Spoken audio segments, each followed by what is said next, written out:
Hi everyone, our today's first topic is the Peninsular Plateau. So the Peninsular Plateau is a tableland formed due to the breaking and drifting of Gondwana land. So as we have learned, there was a time when India, Australia, South Africa, South America and Antarctica were one single landmass which is known as Gondwana land. So it was the southern part of the supercontinent which is known as Pangaea. The Peninsular Plateau is composed of old crystalline, igneous and metamorphic rocks. And one of the most important features of Peninsular Plateau is a black soil, which means Peninsular Plateau is composed of black soil which is favorable for the cotton cultivation. Now the Peninsular Plateau consists of two divisions. First is the Central Highland and the second is the Deccan Plateau. Firstly, we learn about the Central Highland.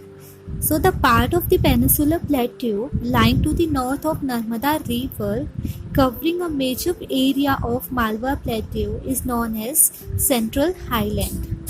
The eastward extension of this plateau are locally known as Bundelkhand and Baghelkhand Plateau. Next is the Deccan Plateau. It is a triangular landmass that lies to the south of the river Narmada, and an extension of the plateau is also visible in the northeast, which is known as Meghalaya, Karbi Anglong Plateau and the North Kachar Hills.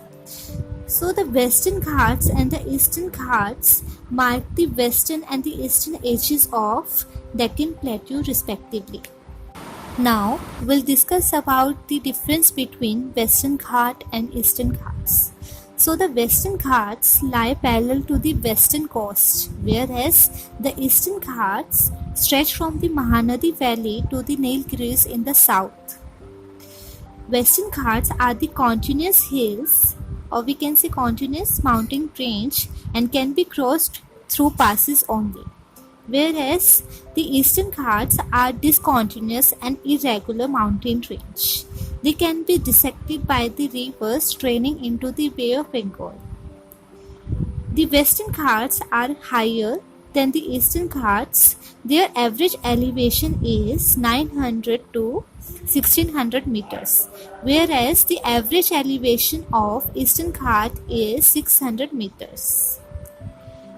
Anamudi is the highest peak in the Western Ghats, whereas Mahendragiri is the highest peak in the Eastern Ghats.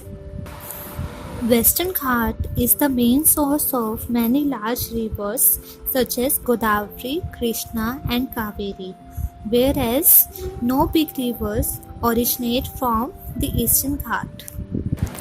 The next physical feature of India is the Indian desert. The Indian desert lies towards the western margin of the Aravalli Hills. It is a land of undulating topography covered with sand dunes. This region receives very low rainfall, which is below 150 mm per year. It has arid climate with a low vegetation cover, which means it has dry climate with high temperature and low precipitation, or can say rainfall. Luni is the only large river in this region. The next physical feature of India is the coastal plains. So now the question is, what are coastal plains? Coastal plains are a flat, low-lying piece of land next to the ocean. To the west and the east of the Peninsular Plateau, there are two narrow strips of plain lands which are found, which are respectively called as Western Coastal Plains and the Eastern Coastal Plains. So firstly, we learn about the Western Coastal Plains. So the western coast is the land between the Western Ghats and the Arabian Sea. It is a narrow plain and it is consisting of three sections, that is the Konkan, the Kannada Plain and the Malabar coast. Now what is Konkan? So the north part of the coast is called as Konkan, which lies between Mumbai to Goa. And the central stretch is known as Kannada Plain and the southern stretch is known as Malabar Coast. Now, the eastern coastal plain. So, the eastern coastal plain is a wide stretch of the land mass lying between the Eastern Ghats and the Bay of Bengal. In the northern part, it is also called as the Northern Sarkar, while in the southern part, it is known as Coromandel Coast. So, the large rivers are found in this region like Mahanadi, Godavari, Krishna, Kaveri, which forms an extensive delta on their coast. And there is one more important feature which is found on the eastern coast, that is the Lake Chilika. Now, the next physical feature of India is the island groups. Now, what is island? Island is a piece of the subcontinental land that is surrounded by water. India has two islands, that is the Lakshadweep Island and the Andaman and Nicobar Island. Now, firstly, we'll discuss about the Lakshadweep Island. So, the Lakshadweep Island lies in the Arabian Sea, close to the Kerala. The island is composed of the small coral islands, and it was earlier known as Lakshadweep, Minicoy, and Amandeep. And it covers small area of 32 square kilometer. Kavaratti Island is the administrative headquarters of Lakshadweep. Next is the Andaman and Nicobar Island. These are the long chain of islands located in Bay of Bengal.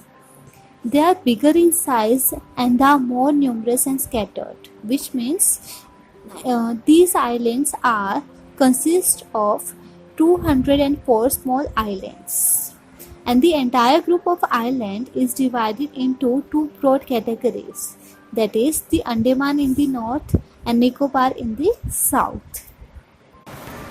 These islands are the result of the elevated portion of submarine mountains. India's only active volcano is located in Andaman and Nicobar Island, which is known as Barron. To conclude this chapter, we can see that the diverse physical features of India have immense future possibilities of development, like the mountains are the major source of water and the forest wealth, and the northern plains are the granaries of the country.